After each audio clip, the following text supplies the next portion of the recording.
이 구원에 이르는 그 과정들을 연구한 것을 구원의 서정이라고 하거든요. 구원의 서정. 이 구원의 서정은요, 그리스도 안에서 행해진 구원의 사역이 죄인들의 마음과 생각을 주관적으로 어떻게 실현돼서 변화시키는가, 그 과정을, 논리적으로, 신학적으로 설명을 한 겁니다. 설명을.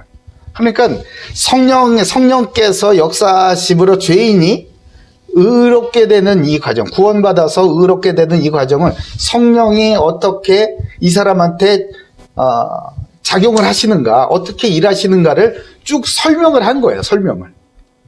딱 이렇게 된다라기보다는 설명을 하고자 하니까 이렇게 만들어 놓은 거예요. 그걸 보고 구원의 서정이라고 합니다. 그 근거는 로마서 8장 29절에서 30절에 보면요, 하나님이 미리 아신 자들을 또한 그 아들의 형상을 본받게 하기 위하여 미리 정하셨으니 이는 그로 많은 형제 중에서 맏아들이 되게 하려 하심이니라. 또 미리 정하신 그들을 또한 부르시고 부르신 그들을 또한 의롭다 하시고 의롭다 하신 그들을 또한 영화롭게 하셨느니라. 아멘. 이 과정이 너무너무 신기해. 조금씩 이렇게 쭉 이어져 가는데, 그 죄인을 영화로운 단계까지 이를 때 하나님의 그 섬세한 그 작업들이, 사역들이, 일하심이 쭉 연결돼서 이어져 가더라 이거죠. 신학자들이 이것을 연구를 한 거예요. 종교개혁가인 칼빈 목사님도 기독교 강요에서 이 구원의 서정을 설명을 하고 있습니다. 한번 들어보세요. 존 칼빈은 뭐라고 했나? 주께서는 우리의 구원을 다음과 같은 단계적으로 완성시킨 것이 틀림없다. 바꿔 말하면 하나님께서는 자기 백성을 긍휼히 여기심으로써만 자신의 생명 안에 받아들이신다. 그러나 그들이 생명을 소유하게 될 때까지 정하신 순서에 따라 그들 안에서 자신의 구원 사역을 완수하기 위해서 선행의 경주를 통해서 그것을 소유하도록 그들을 인도하신다. 이거 말 되게 어렵게 써놨잖아요. 근데 그게 무슨 말이냐면요, 우리의 구원을 단계적으로 쭉 인도를 해 가시는데, 그 생명, 그들이 예수의 생명을 소유할 수 있을 때까지, 완전한 소유를 이룰 때까지 우리 안에서 역사하셔가지고 선행을 계속 꾸준하게 경주하게 하신다. 계속 하게 하신다. 그 과정에서 우리의 신학이 점점 자라나고 점점 예수를 닮아가고 구원의 과정이 이제 완성이 된다. 이 얘기를 하고 있는 거예요. 그 구원의 서정을 간단하게 설명을 드리자면 이런 거예요. 첫 번째 단계가 예정이에요. 예정은요, 하나님께서 주권적인 뜻으로 우리 의지와 상관없이 다 작정을 해 놓으셨다 이거예요. 만세전에 그리스도 안에서 구원받을 영혼들을 작정을 하셨다라는 겁니다. 그래서 이것을 성령께서 우리 안에서 확증시켜 주신다라는 게 바로 예정이에요. 예정. 두 번째는 소명입니다. 부르심이에요. 누구를 부르시냐? 바로 이 예정이 된 그 영혼들을 부르신다는 건데요. 구원을 받도록 초대하시는 하나님의 은혜로운 행위다. 이것이 소명, 곧 부르심입니다. 부르심. 그러니까 부르셨으니까 우리가 예수님 믿고 이 자리에서 예배드리고 주님을 찬양하고 이렇게 된 거 아니겠습니까? 하나님께서 우리를 부르시지 않았는데 우리가 어떻게 하나님을 만날 수가 있겠느냐고요. 그게 소명이에요. 세 번째, 중생입니다. 중생은 뭐냐? 죄인된 우리에게 하나님의 형상을 회복하는 그 시초가 되는 게 중생입니다. 여기서부터 하나님의 형상으로서 회복되는 그 이제 기준점이 되는 거예요. 시작이 됩니다. 성령으로 심령이 새로워지는 재창조를 가리킨다. 그러니까 우리의 마음이, 심령이 이제 막 변화가 되는 거예요. 예전에는 막 딱딱하고 완악하고 막 예수의 예자만 들어도 그냥 고개를 획 돌리고 이랬었는데 이상하게 이게 말씀이 들려져. 이 중생을 일으키는 수단은 오직 말씀뿐이거든요. 이 말씀이 우리의 심령의 밭에 드디어 뿌려지기 시작을 하는 거예요. 근데 이 뿌려진 게 이전에는 다 튕겨 나갔으면 이제는 성령의 역사심으로 말미암아 이 씨앗이, 말씀의 씨앗이 조금씩 들어오기 시작을 한다는 거예요.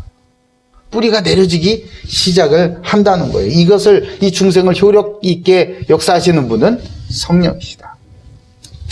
네 번째는 믿음의 단계입니다. 하나님의 구원의 은총과 사랑을 알고 자신의 죄와 비참을 아는 놀라운 지식, 이게 믿음이에요. 얼마 전에 시제가 저한테 그런 질문을 했어요. 아빠, 믿음이 뭐예요? 얘가 아주 신학적인 질문을 하더라고요. 그래서 내가 깜짝 놀랐어요. 이거를 제대로 설명을 하려면은 한 학기 다녀야 되는데, 신학교에 한 학기 다녀야 되는데 어떡하지? 오늘 설명해 줄 테니까 잘 들어라. 하나님의 구원의 은총과 사랑을 알고 자신의 죄의 비참을 아는 놀라운 지식이 믿음이에요. 하나님의 은총을 알고 내가 죄로 인하여서 얼마나 비참한 존재인지를 아는 그 지식이 믿음이라고. 그러니까 믿을 때 믿음이 생겨야 하나님을 알고, 믿을 때 우리가 나의 존재를, 나의 정체성을 드디어 알게 되는 거거든요. 또한 그리스도에 대한 단순한 아는, 그런 머리로 아는 지식이 아니고 그리스도에 인한 구원에 확실하고 효력이 있다는 그 사실을 깨닫고 그리스도에 대한 신뢰와 확신을 하는 것이, 그것이 믿음이다. 어렵지? 그러니까 믿음은 중생의 결과다. 아까 중생은 우리 심령의 변화라고 그랬어요. 마음의 변화라고 그랬어. 이 마음이 변화된 그 결과로 우리에게 믿음이 생기는 거예요. 믿음이 생겨서 중생이 되는 게 아니고, 우리의 마음의 심령의 변화가 생겨서 우리에게 믿음이라는 것이 하나님께서 은혜의 선물로 주시는 그 믿음이 드디어 생기기 시작을 하는 거예요. 믿음이 생기면 어떻게 됩니까? 주님 앞에 설 수 있게 되는 거예요. 왜? 그리스도로 믿음으로 말미암아 우리는 담대함을 얻어가지고 주님 앞에 서는 거야. 그러면 이제 다섯 번째 단계로 칭의의 단계에 들어갑니다. 이 칭의의 단계는 하나님께서 이 예수 그리스도를 믿는 그 사람에게 이 사람은 의롭다라고 선포해 주시는 법정 행위다라는 거예요. 그러니까 재판장이신 하나님께서 이 사람은 의로워 무죄라고 선포를 하시면은 그것을 뒤집을 자가 아무도 없다는 거예요. 여섯 번째 단계로 가면 이제 회개를 합니다. 아니, 나 같은 자가 의롭다고? 말도 안 돼. 내가 나를 알잖아. 아까 믿음이 생겼다 그랬지. 내가 어떤 자인지 드디어 알아요.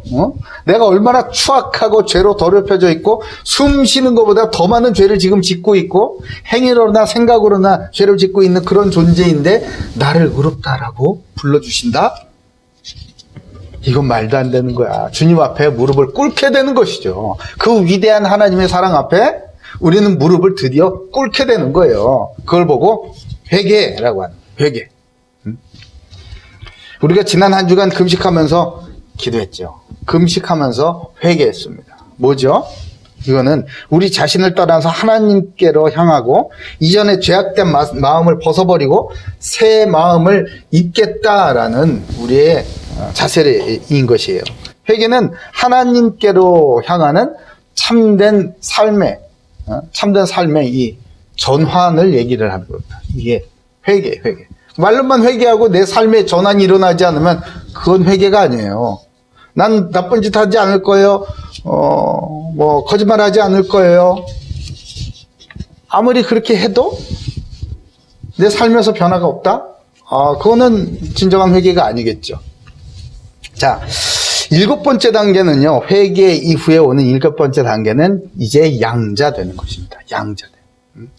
우리가 주님 앞에 믿음으로 말미암아 우리의 죄를 털어놓고 내가 다시는 이렇게 살지 않겠습니다. 자꾸만 죄 짓고 연약하고 넘어지는 내 자신이 너무나 싫어. 그리고 나를 죄에 빠뜨리는 그 악한 존재에 대해서 적개심을 품게 되고 죄와 나는 더 이제 싸워서 이기겠습니다. 나를 용서해 주신다면 주님의 은혜로 말미암아 내가 이제 다시는 죄에 넘어지지 않겠습니다. 이렇게 기도하고 있을 때 하나님께서는요, 우리와 같은 죄인을 하나님의 자녀 삼아 주신다.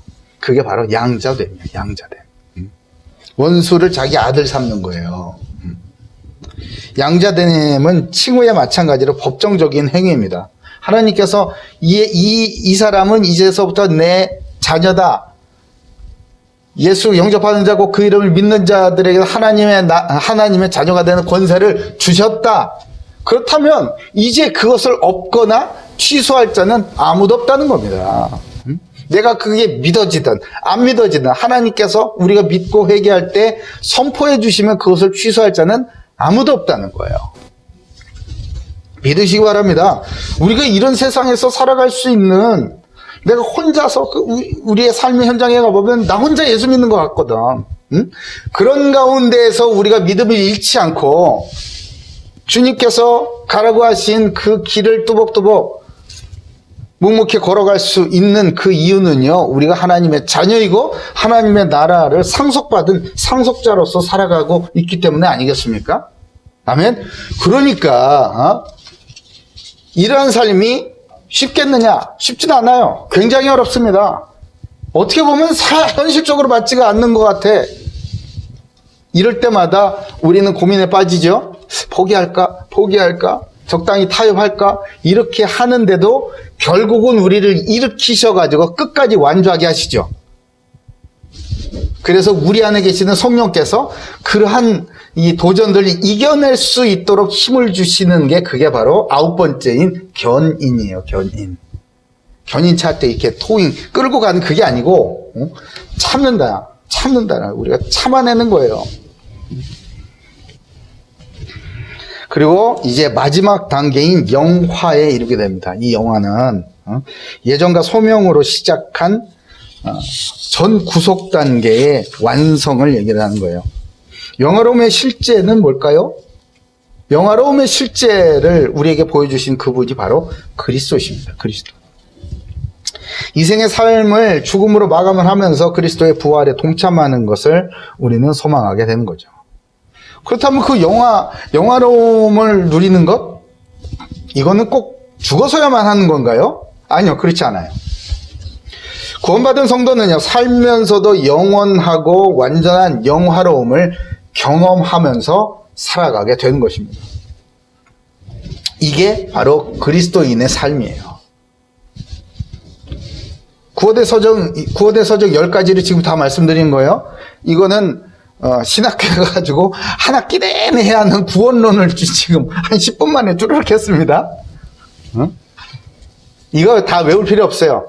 성령께서 우리를 이런 과정을 통하여서 성장시켜 가신다라는 것을 말씀드리는 겁니다.